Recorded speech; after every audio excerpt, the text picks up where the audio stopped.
Thank you, Barbara and Amy. Let us sing this song. This one is by Sasha Butterfly, and I think it would be a very fitting way to introduce Patty, especially because Rev Todd says she loves doing the conga line. Here we go. Freedom, freedom, freedom. Here we go.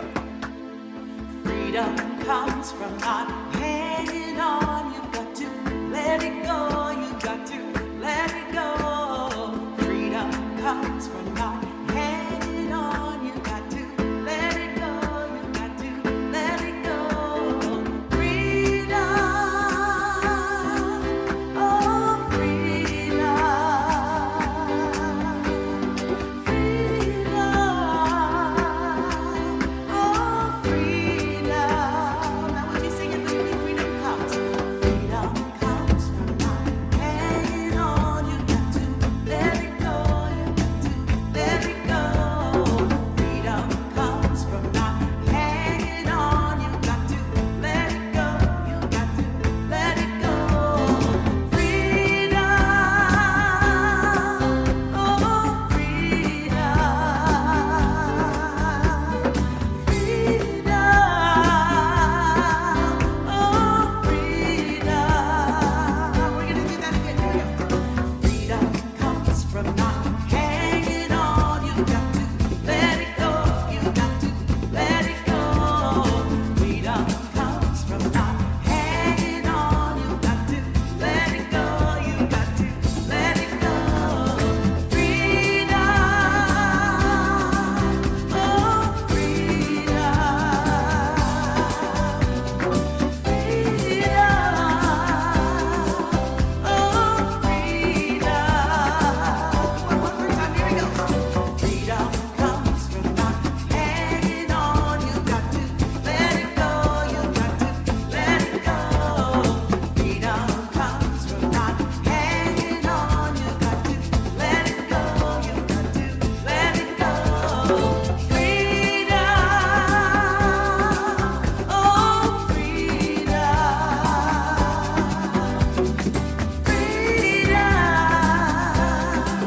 oh freedom, and we're just gonna say the word freedom. You ready? Here we go. Freedom. Again. Freedom. Again. Freedom. One more time. Freedom. Here's Patty.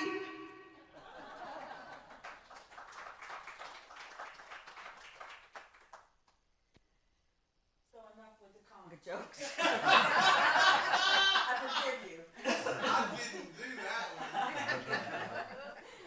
You know, the thing is, I just got back from Belize, and if I had been, there had been a conga line in Belize, I probably would have enjoyed it, but this was in the mountains, with half the people should have been on walkers, I'm just saying. Patty, we can't hear you. Oh, sorry, I'm not looking. How about that? That's better, yeah. All right. Sorry about that. Okay.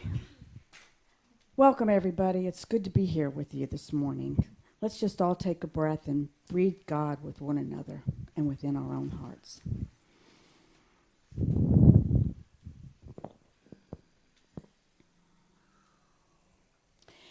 So, I'm always going to start with a story.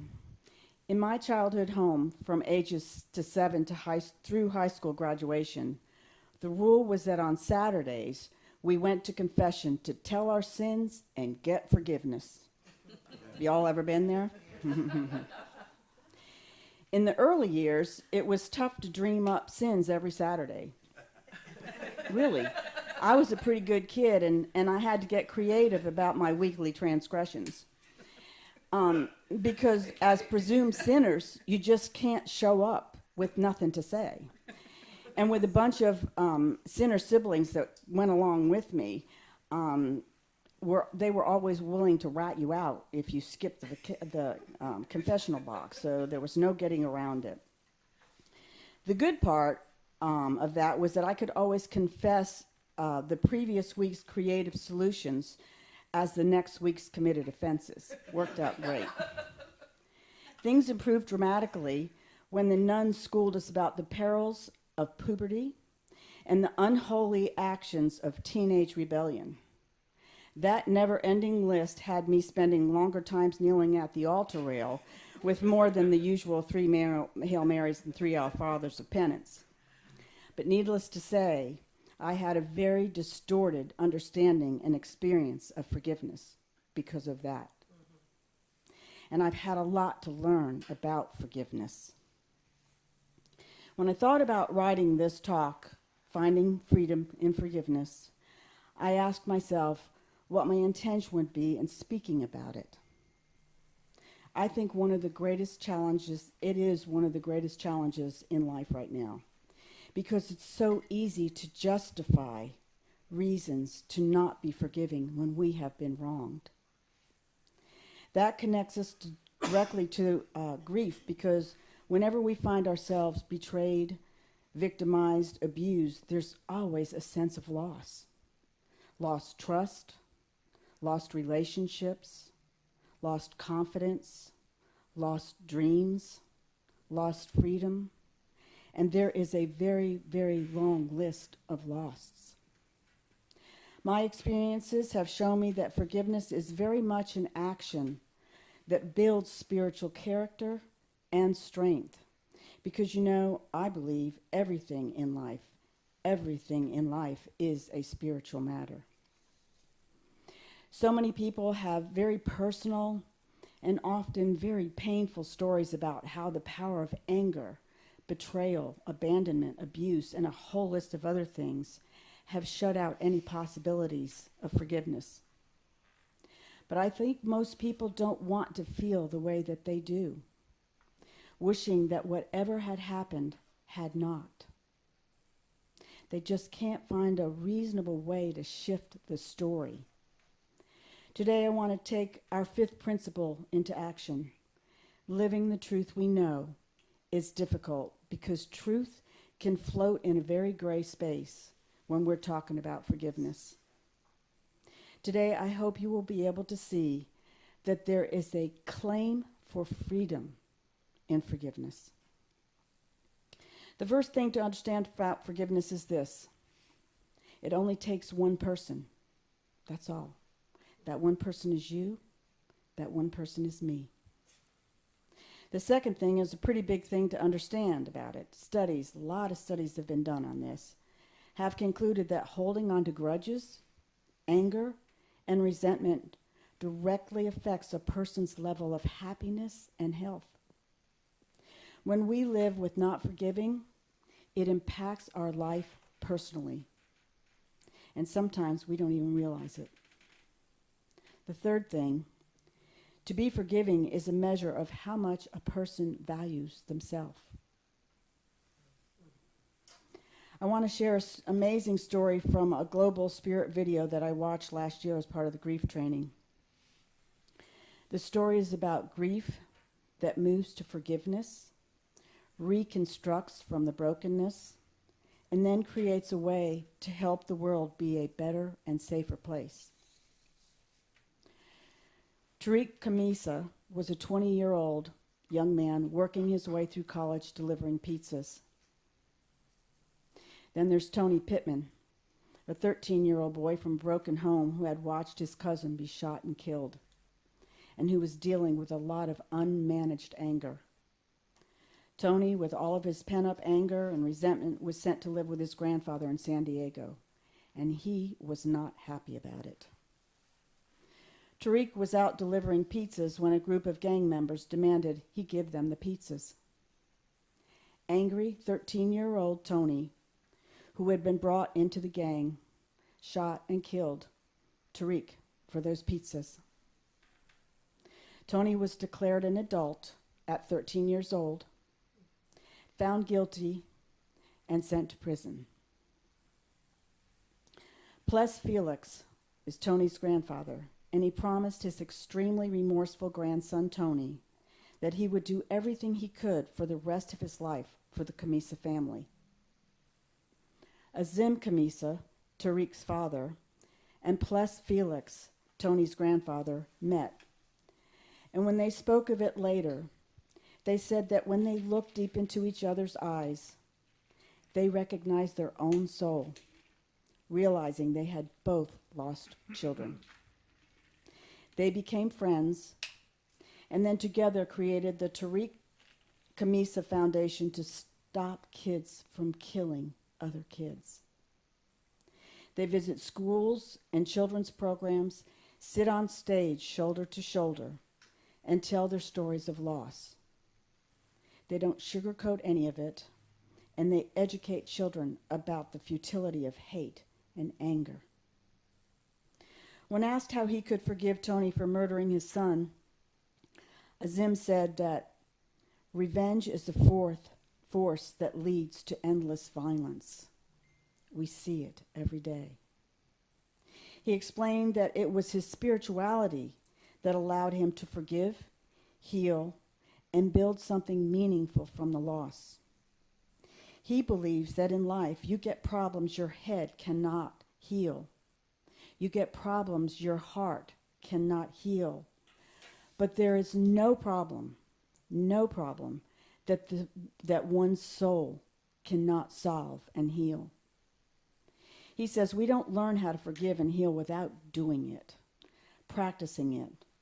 And one day, when Tony gets released from prison, Azim has assured him of a job working at the Tariq Kamisa Foundation, educating others about anger and forgiveness. I honestly don't know how I would act in Azim's shoes, but I would hope that I could find a way for my soul to help me find my way to forgiveness. Mahatma Gandhi said this: "The weak can never forgive. It is an attribute of the strong." In the story you heard, there are some mighty strong players. Forgiveness is our healing our story. It is healing the story that we tell ourselves. And friends, every story has multiple versions. And it might seem preachy to sit here and say, now we all need to be forgiven.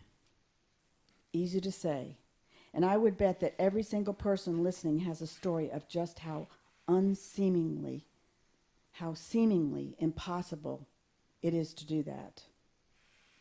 I see the crucifixion of our way-shower asking for his torturers, his murderers, to be forgiven. And in turn, showing us that forgiveness is a foundational component to living in the truth of our soul and finding our way to the commandment of love one another. Our soul is love.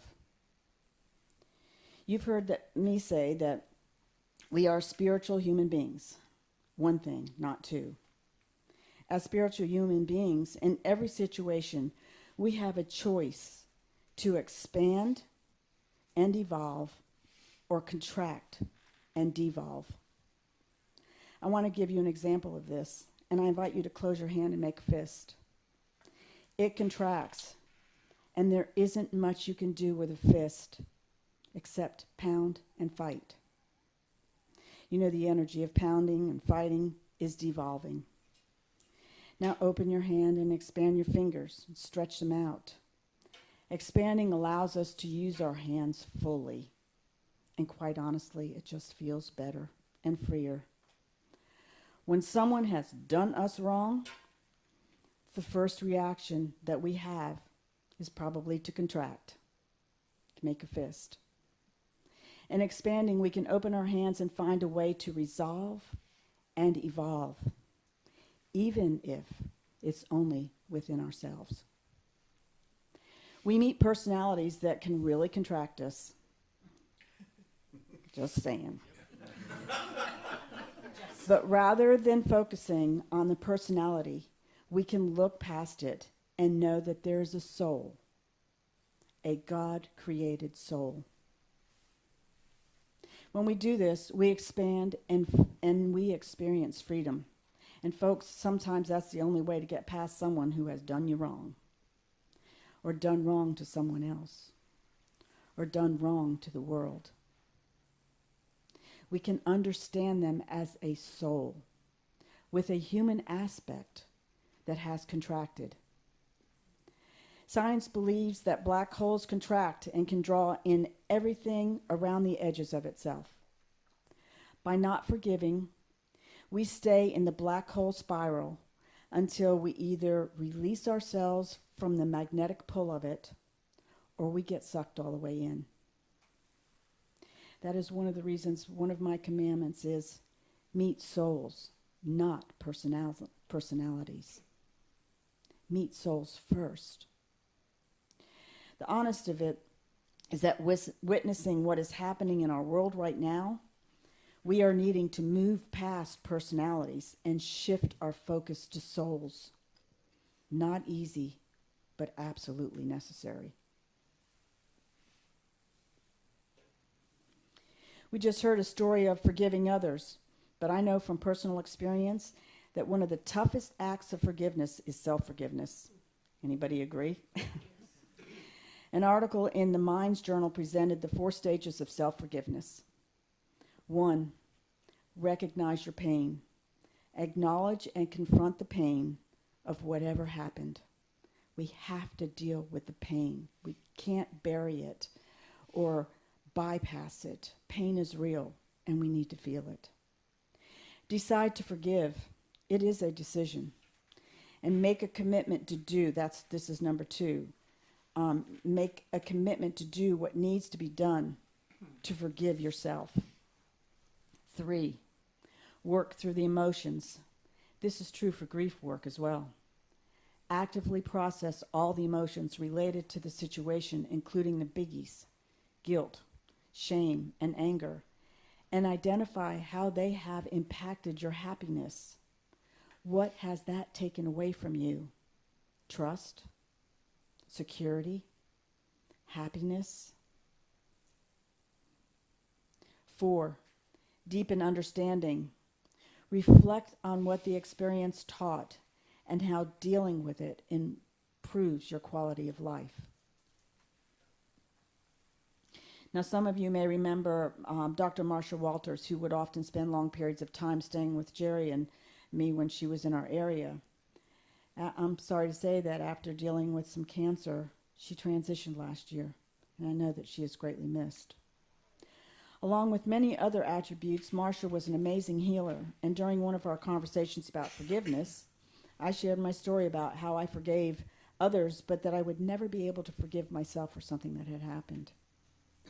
And Marcia called me out on it right away, as you all know Marcia.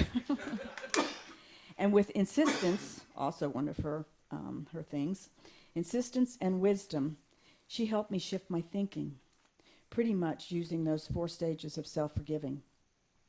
My healing was mental, emotional, and spiritual, and it made me physically healthier.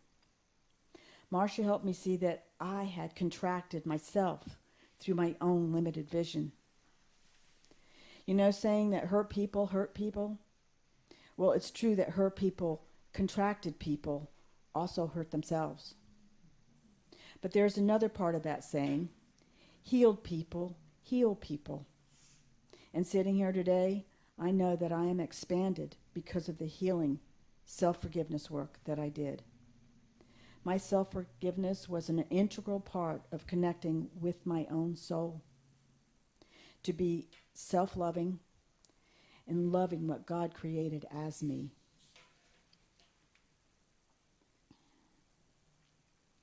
Now, we have heard about how forgiving others and ourselves can help us breathe new air and feel a sense of freedom. I'd like to address the subject of apologies. When we have been conditioned in politeness to say, I'm sorry, when this is what we've been conditioned to how many times we say, I'm sorry. When I'm sorry really we don't have anything to really be sorry about, but we've been conditioned. We often offer an automatic apologies for things that we don't need to apologize for. I love it when I hear someone say something to Rev Todd about, I'm sorry about whatever. And most often his gentle response tells them that they don't have any reason to apologize. And I love that when he gives me that reminder as well, because we all need it once in a while, because we've been so conditioned. And then there are those times when we are in unfortunate situations, or part of innocent misunderstandings, or we simply stand in a truth that someone else doesn't like, someone who expects an apology. And I'm going to tell you a funny story about that because, I have stories. I was living in Virginia Beach and working in Norfolk. Some of you may have heard this already. And morning traffic was always awful, and a long line of cars just waiting to exit the highway. And you know those people who drive past all of those cars and then try to jump in right at the exit point? Well, I was kind of stubborn about not letting them do that. And so I would get right on the bumper of the car in front of me, and I'd stay there. And I would never, ever look to the side to see who was breaking in that line. So one morning, I found that my boss had been right alongside of me on the way to work that day. Of course, I never looked. So when he came to me ranting and raving, he fully expected me to apologize to him. What he got was a question. I said, "Hey, Joel, please tell me why you think your time and your job are more important than any of those people that were in that long line who got up early enough to get to work on time." And I never really liked that job anyway.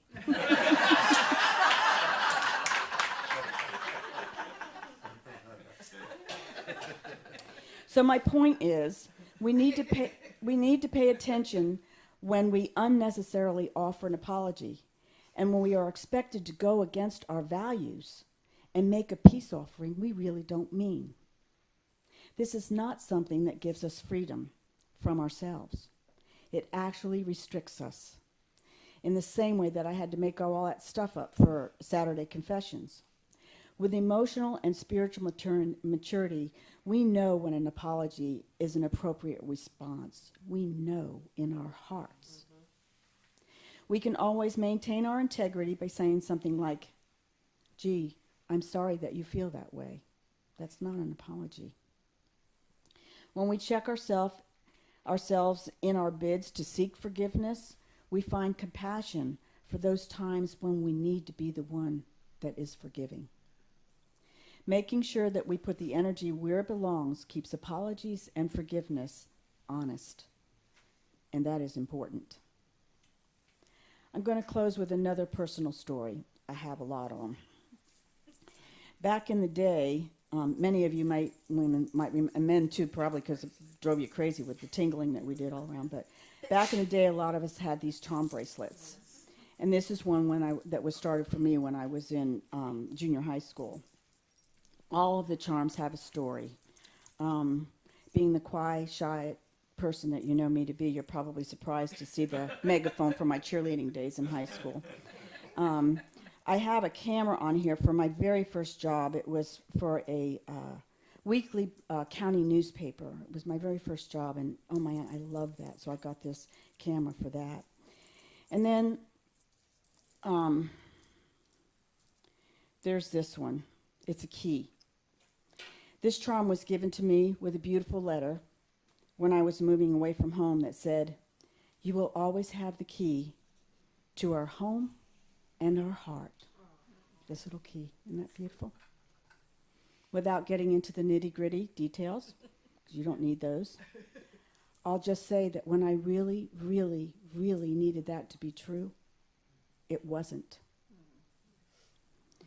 As humans, we have the capacity to strike back when we have been wounded, and I did. I sent this charm back to the family with a short note of my own. It took a lot of years of healing for everyone. But as you can see, this charm was returned to me eventually. I treasure it because this tiny little piece of jewelry, in it, there is a story that starts off with love, moves to betrayal, abandonment, anger, loss, prejudice, and hatred. And through all the hard work of healing, the story circled back around to love. The strength of that healing came from the power of love that carried the weight of all those other emotions. That's what soul love does, carries the weight. Soul love put this charm back on this bracelet. Eventually, forgiveness was the gift we gave to each other and the one I gave to myself. Sometimes we aren't able to move to love for the ones who have hurt us. But let's look at where freedom comes in. Forgiving others and forgiving ourselves is a potent power that we have available to us. I think it should be one of the candles up here with these other 12 powers. But I also know that many of those 12 powers can get us to forgiveness. When we do the work of healing with others and within ourselves, we are healing the world. Those of us who can hold the higher energy of soul work can carry the weight of those whose human aspects are out of balance with their soul. So I think this world is being called to this higher energy, and we can only do it when our soul is free, living the fifth principle of truth. Forgiveness is an important action, one that brings us personal healing, freedom, and peace to the one who forgives. There's an acquired wisdom that manifests when we forgive ourselves and others. We can examine our lives and the stories we hang on to. We can work through the pain. And as an important aside to that, recognize that those who are hurtful people were most likely hurt themselves along the way. Finally, after the work, we unshackle ourselves and we feel the freedom that forgiveness gives us. We return to love. Believe this. Forgiveness is not, it does not mean forgetting. It does not mean excusing or condoning. It means moving to our own soul and leaving the rest to be handled by God, Source, or whatever you call the greater power. And I'm going to say that again. It means moving to our own soul and leaving the rest to be handled by God, Source, whatever you call the greater power.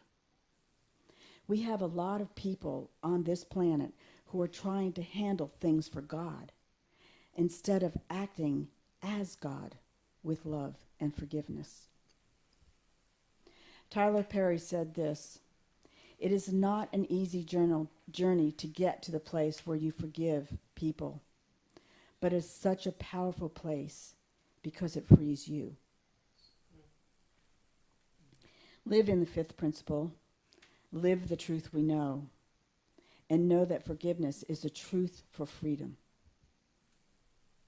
I ask you to consider any unhealed relationships you have and work your way to freedom. If the person is no longer here or is someone that you just cannot connect with, you can still talk to them. I can't tell you how many shower conversations I've had with people who have ticked me off.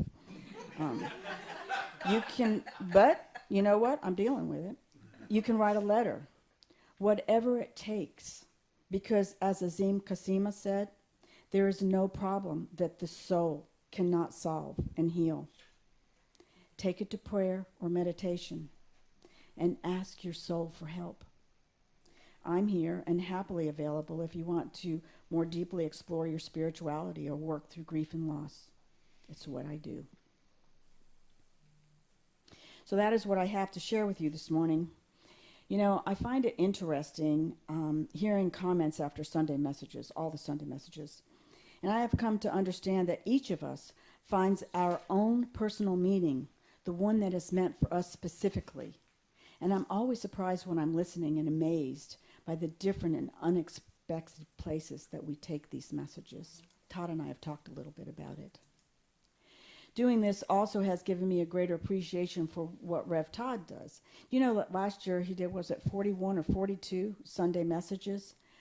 It's a task to find the right subject, write it down, and then deliver it week after week.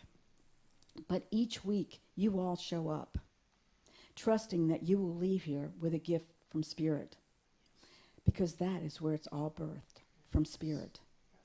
And I am beyond grateful to be here with all of you, sharing these gifts. I thank you all for this time. I thank you, and I love you, person to person and soul to soul. Thank you.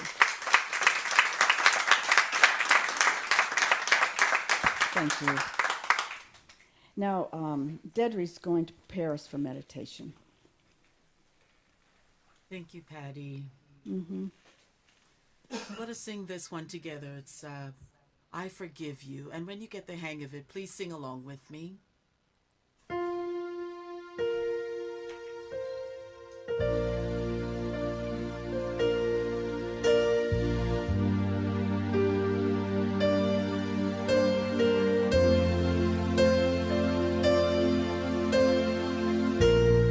Here we go.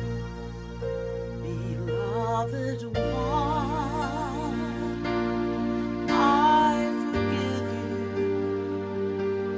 I forgive you, and I love you. Beloved one, I forgive you. I release you to your highest good. Let's do that again.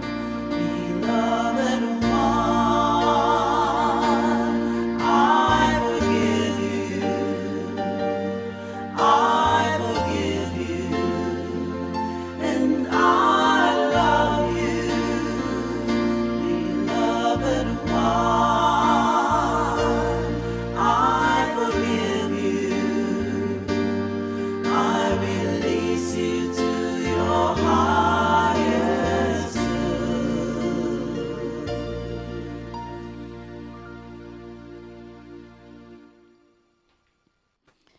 During our meditation this morning, Deidrey's going to give us 2 minutes of meditation music for you to sink into in your own space. But I invite you now to close your eyes. Allow yourself the freedom to feel the life-giving rhythm of your heart. If it helps, you might want to place your hand over your heart. Feel the beat. This is you, a magnificent gift from the one constant presence and power of all life. From this source, all is one. There is no separation. Spirit is the wholeness of unity, as above, so below. There is nothing that cannot be healed. There is nothing that cannot be reclaimed and reimagined. From this source, we draw on the power that brings understanding to life and all of the challenges in it. Within this connection to divine energy is happiness and freedom for the blessed joy of living a life that matters, a life with meaning and purpose. Within this energy, there are no limits, no boundaries, no obstacles to living a life of divine loving. In this field of sacred connection, be still in these precious moments and be open to guidance and assistance in releasing the soft spots of hurt, sorrow, regrets, disappointments, and unfulfilled expectations. There is an unlimited supply of energy, strength, and wisdom to shift your power to the freedom of forgiving. Be in spirit.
yourself a moment of gratitude with spirit.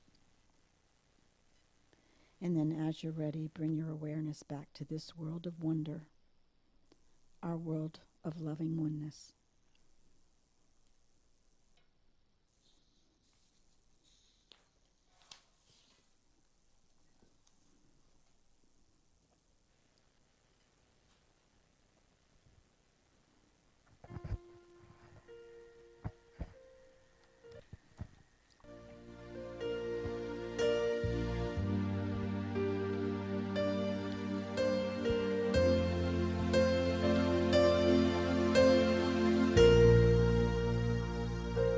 Beloved one,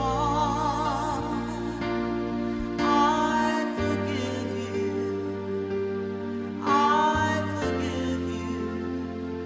and I love you. Beloved one, I forgive you. I release you to your highest good.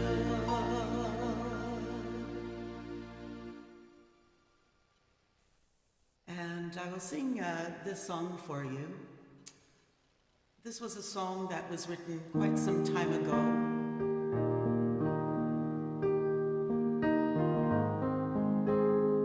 But it is about forgiveness.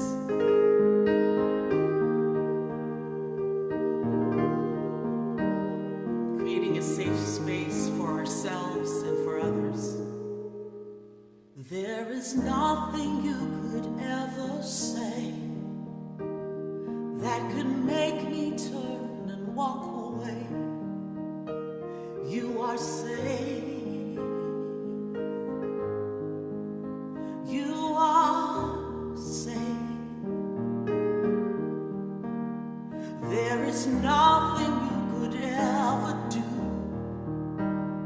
that could turn my heart away from you.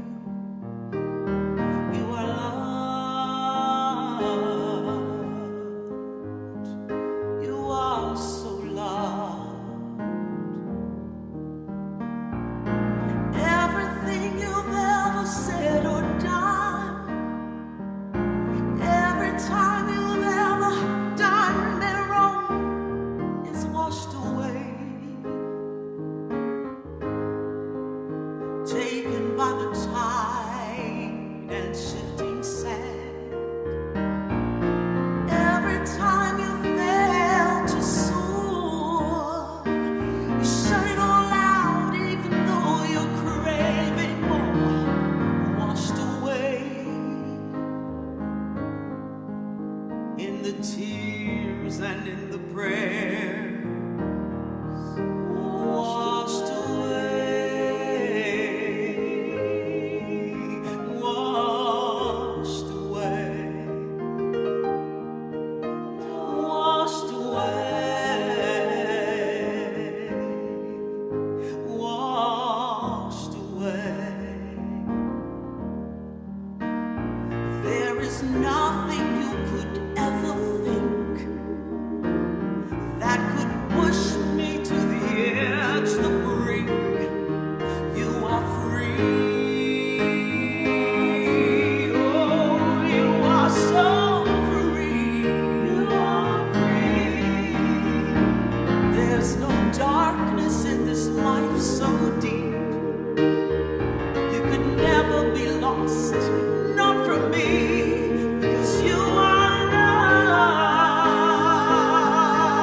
Oh, honey, you are so loved. Everything you've ever said or done, every time you've ever done me wrong, is washed away, taken by the tide and